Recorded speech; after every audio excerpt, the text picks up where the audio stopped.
दिया कि गलत बात को, जो तुम्हें अच्छी ना लगे अपने जीवन में, किसी की भी बात अच्छी ना लगे, उसको रेत पर लिखो, क्योंकि पानी आएगा, रेत पर आएगा तो वो बह जाएगा।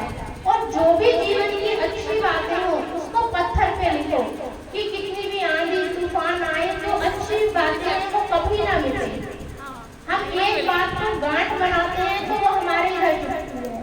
साल भर की बात, उसने मुझे ऐसे कहा था।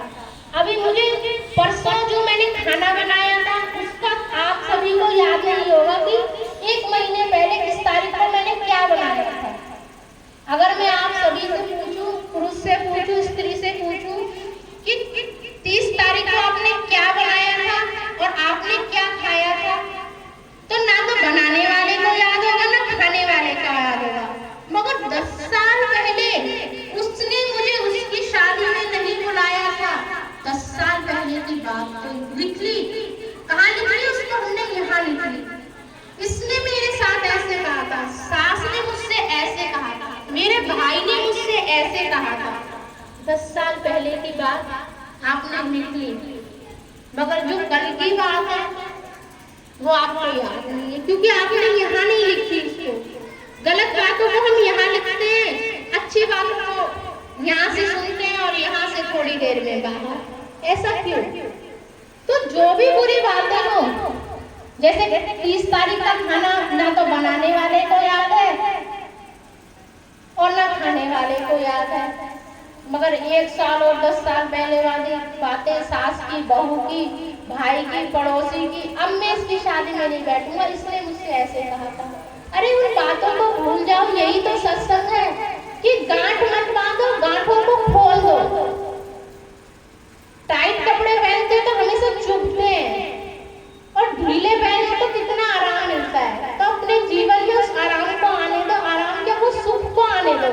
जब हम सभी गांठों को खोल देंगे, किसने क्या गलत कहा था, किसने क्या कहा था, नई सूरत से कि हर सत्संग नया है और हर चीज नई है। उन गांठों को जब तक हम नहीं खोलेंगे, अपनी उंगली के अंदर धागा बांध लो, उंगली में धागा बांध लिया। अब एक बात बताओ, धागे को कोई परेशानी है? क्योंकि उसका काम करना है, उसको कोई परेशानी नहीं, धागे को कहीं पर भी बांध लो। मगर अगर 1 घंटा उस उंगली में उस धागे को बांधे रहे टाइट से, तो परेशानी किसको होगी? उंगली को होगी, ना कि धागे को। और जिसने बांधी है उसको परेशानी होगी। तो जिसने अपने मन के अंदर गांठ बांधी है उसको खोल दो।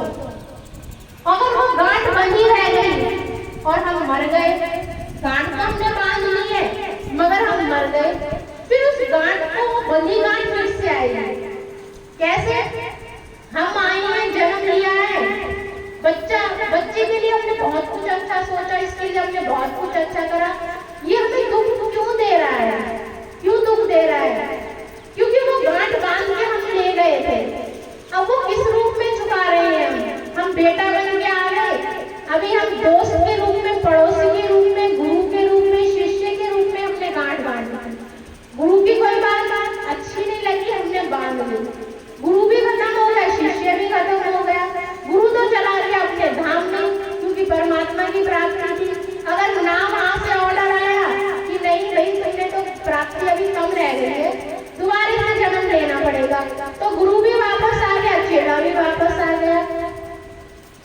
अब वो गांठ जिसने बांधी थी वो तो बंधी की बंधी रह गई, तो वो नफरत तो साथ चलेगी ना। तो हम अपने जीवन में उन सभी गांठों को क्यों ना खोल दें? मृत्यु किसी को पता है कब किसकी आएगी? 5 साल पहले जो लोग यहाँ पर थे वो आज यहाँ पर है नहीं है।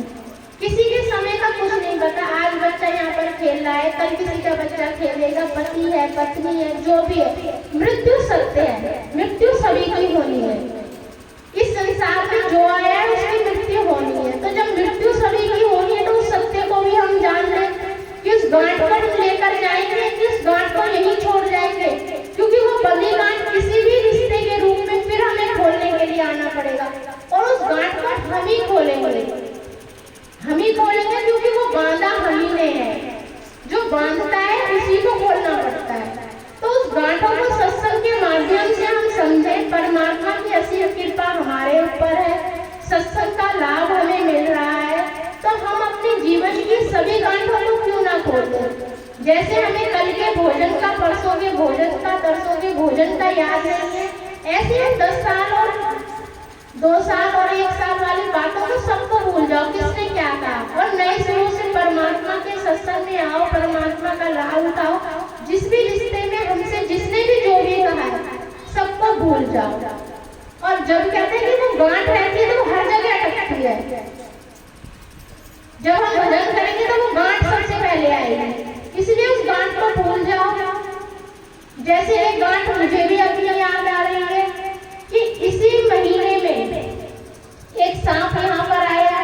उस सांप को हमने बड़ी मुश्किल से पकड़ करके कैसे भी उसको छोड़ दिया, वो चला गया, मगर फिर वो सांप दोबारा लौट आया और बहुत लंबा बड़ा सांप था।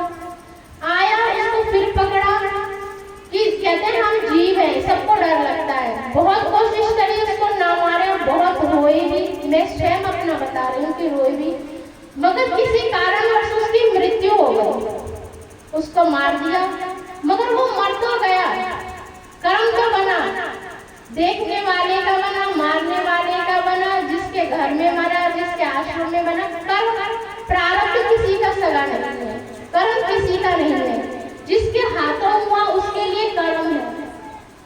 तो कर्म तो है, मगर जब उसके लिए समा प्राप्ति मांगी गई, सांप मर भी गया, उसको जला भी दिया, घी भी दिया, कपड़ा भी दिया, नमक भी दिया, जो देना था वो दिया, मगर कर्म तो घटित हुआ ना। उसके लिए हम समय याचना मांगे, परमात्मा से समय याचना भी मांगे कि हमने स्वयं से नहीं करा। वो स्थिति और परिस्थिति ऐसी बनी कि उसको बचाते बचाते भी एक अनहोनी हो गई। तो परमात्मा का सिर्फ एक ही उत्तर अपने कहते हैं कि परमात्मा कैसे जवाब देते हैं। एक छोटा सा सुनना, अर्थ समझना कि अंदर से आवाज आई कि अब क्या करा जाए। तो सिर्फ एक आवाज आई कि जितने भी सत्संग में जीव आत्माएं हैं, जितने भी आप लोग हो और जो भी सत्संग यहाँ पर सुन रहे हैं, जो भी टीवी के माध्यम से, यूट्यूब के माध्यम से जो भी सुनेगा, सिर्फ सबसे सिर्फ एक ही प्रार्थना है कि उस प्रारब्ध के लिए मुझे क्षमा करना। यदि आप लोग अपने कहते हैं सभी के अंदर परमात्मा है, तो सिर्फ जीव आत्माओं के रूप में मैं आप सबसे उस अपने प्रारब्ध के लिए क्षमा चाहती हूँ कि कर्म तो हुआ और उसकी सजा भी भोगनी है, मगर उस सजा के लिए यदि जितनी भी जीव आत्माएं हैं मुझे क्षमा करेंगे कि हाँ ठीक है वो एक अनहोनी हुई, तो शायद परमात्मा के रूप में तो एक ने क्षमा करा, मगर आप सबके अंदर परमात्माएं हैं, सबके अंदर परमात्मा है। यदि आप लोग भी मेरे उस प्रारब्ध के लिए और जो मेरे साथ थे उन सबके लिए यदि क्षमा याचना मिलेगी, तो शायद हम सबका प्रारब्ध कम हो सके। तो सिर्फ आप सबसे यही उस अपने प्रारब्ध के लिए क्षमा है कि आप सब मुझे उसके लिए क्षमा करें। कहते हैं कि प्रारब्ध तो हो गया, मगर उसके लिए यदि क्षमा करें तो बहुत अच्छा है।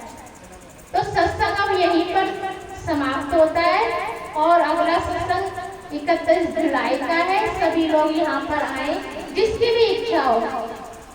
कहते हैं कि एक सत्संग ही ऐसा है कि किसी को न्योता नहीं दिया जाता, किसी की शादी होती है तो नाव जाता है या कार्ड छपते हैं। सिर्फ सत्संग ऐसा है जिसके ऊपर परमात्मा की कृपा हो, जिसका अपना स्वयं की इच्छा हो, वो सत्संग में आए और सभी का सत्संग में स्वागत है। सभी के लिए परमात्मा की असली कृपा है। सिर्फ क्या है, सिर्फ हमें अपने अंदर जो छोटा सा नहीं बहुत बड़ा अहंकार है, सिर्फ उसको त्यागें और परमात्मा के सत्संग में सभी आए और सत्संग का लाभ उठाएं। सभी को राधा स्वामी, राधा स्वामी, राधा